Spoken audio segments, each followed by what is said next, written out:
Shalom bien-aimés dans le Seigneur, que le nom du Seigneur Jésus-Christ soit glorifié. Bienvenue à notre deuxième séance d'enseignement sur les actions de grâce. Alors, les actions de grâce, pourquoi est-ce que nous devons rendre des actions de grâce à Dieu? Je reprends, pourquoi est-ce que nous devons rendre des actions de grâce à Dieu? Est-ce si important? Est-ce si nécessaire?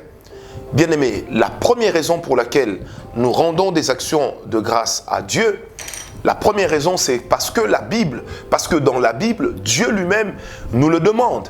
Vous savez, si les anges qui sont au ciel rendent des actions de grâce à Dieu, si le Seigneur Jésus qui est notre modèle le faisait, alors à combien plus forte raison nous autres qui voulons développer une vie du ciel sur la terre?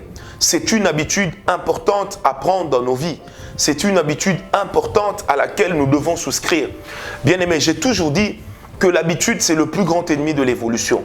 Mais dans l'habitude, il est de ces choses auxquelles nous nous attachons comme étant des statuts, comme étant des préceptes, comme étant des principes, au rang desquels nous trouvons justement les actions de grâce. Eh bien, rendre des actions de grâce à Dieu nous est demandé par le Seigneur lui-même. La Bible dit dans 1 Thessaloniciens 5, 18, 1 Thessaloniciens 5, 18, la Bible dit « Remerciez Dieu en toutes circonstances ».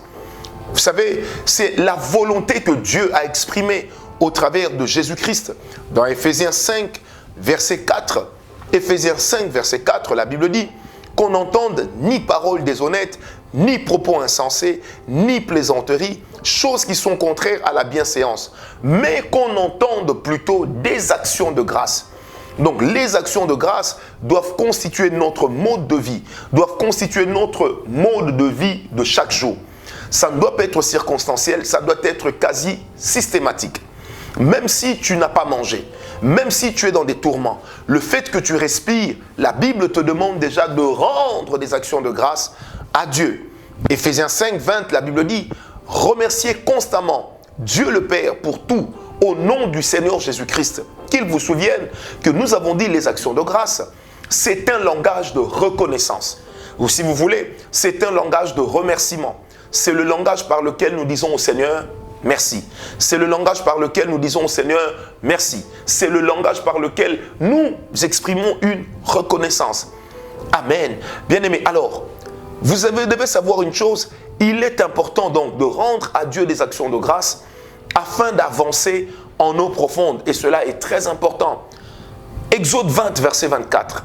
Le jour où même Dieu remet à Israël les tablettes de la loi, donc Exode 20, verset 24, le jour où l'Éternel donne les 10 commandements, il sort une parole dans le verset 24, il dit « Tu me lèveras un autel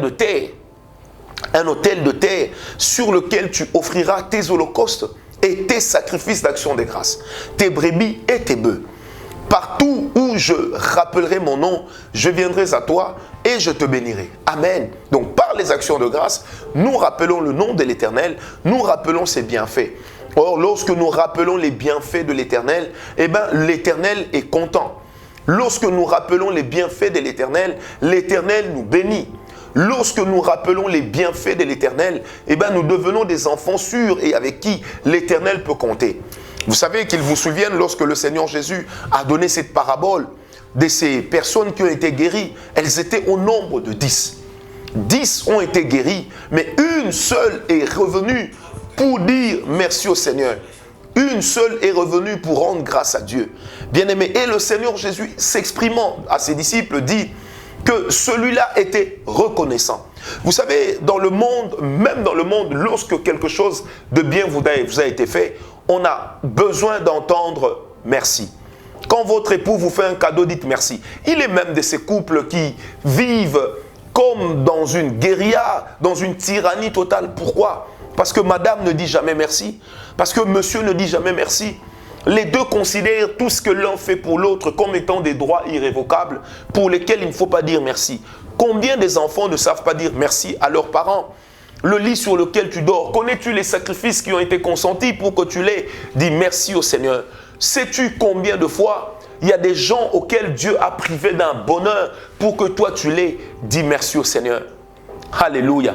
Dieu, dans les Écritures, nous demande de rendre des actions de grâce parce que tout ce que nous avons nous vient de lui. Et alors je prie ce matin que tu dises merci au Seigneur, même pour la chose la plus petite qu'il a accomplie dans ta vie. Que tu dises merci à tes parents. Que tu dises merci à ton épouse. Que tu dises merci à ton époux. La reconnaissance assoit la confiance. Je reprends, la reconnaissance assoit la confiance. Que Dieu te bénisse.